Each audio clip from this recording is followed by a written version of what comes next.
हुकूमत सिंध के services general administration and coordination department की तरफ से एक पोस्ट फैक्टो कन्फर्मेशन के लिए लेटर जारी किया गया, जो कि अल्ताफ हुसैन सेक्शन ऑफिसर 1 की दस्तखत से जारी किया गया है, जो कि 11 जनवरी की तारीख में है। इसके अंदर वाज़ेह तौर पर देखा जा सकता है कि सिंध हुकूमत की तरफ से कहा गया है कि लोकल गवर्नमेंट के सेक्रेटरी की तरफ से जो ऑर्डर जारी किए जाते हैं, जिनमें 145 यकम दिसंबर 2020 का ऑर्डर ख़ास तौर पर शामिल है,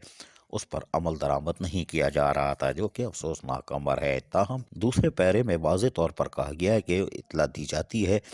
कि rule number 9(1)(2)(10 Sindh civil servant appointment promotion and transfer rules 1974 के तहत कंपटेंट अथॉरिटी के तरफ से जारी होने वाले ऑर्डर ट्रांसफर के हो या पोस्टिंग के, उस पर अमल दरामद किया जाए। इस लेटर के तहत वाज़ेह तौर पर जहां अहकामात जारी किए गए हैं, वहीं पर तीसरे पैरे में कहा गया है कि कंपटेंट अथॉरिटी की तरफ से जारी होने वाले लेटर्स पर अमल दरामद किया जाए और खुसूसन सिंध लोकल गवर्नमेंट बोर्ड के ऑर्डर 2020-1931 लेटर नंबर, जो कि तारीख थी 13 नवंबर 2020, उसके लिए भी डायरेक्शन जारी कर दी गई है। अब हम आपको बताते हैं कि असल में वो लेटर था क्या। वो लेटर ये था कि यकम दिसंबर 2012 को बाकायदा तौर पर एक नोट चीफ सेक्रेटरी सिंध को लिखा गया था और उसके तहत आज सिंध हुकूमत ने बाकायदा अहकामात जारी कर दिए हैं, जिसके तहत गुल मोहम्मद खोकर,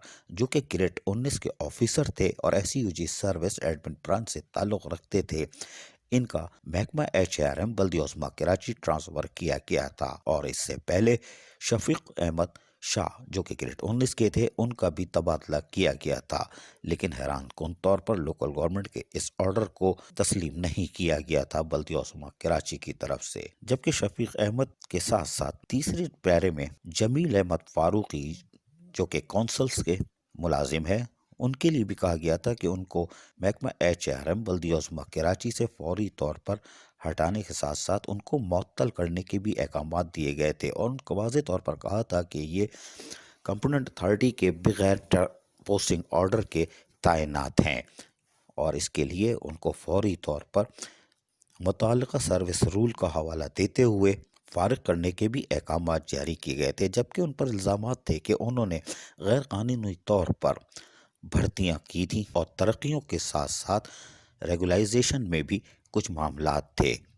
लिहाजा इनको फौरी तौर पर ट्रांसफ़र करने के अहकामात जारी किए थे। वाज़ेह रहे कि लोकल गवर्नमेंट बोर्ड ने इनके मुअत्तली के भी अहकामात जारी किए थे, जो कि मौजूदा सेक्रेटरी लोकल गवर्नमेंट की तरफ से था, लेकिन उससे पहले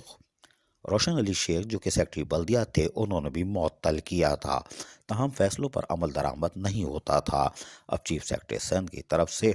सेक्शन ऑफिसर 1 अल्ताफ हुसैन की दस्तखत से बाकायदा ऑर्डर्स जारी हो चुके हैं। यकीनन गुल मोहम्मद खोकर की आमद और जमील फारूकी की जामत होगी, लेकिन उसके साथ साथ जामत के साथ जो एलिगेशन है उसकी क्या तहकीकात होगी, ये सवाल है। अजीज आरिफ, KBS बल्दियाती न्यूज़, कराची।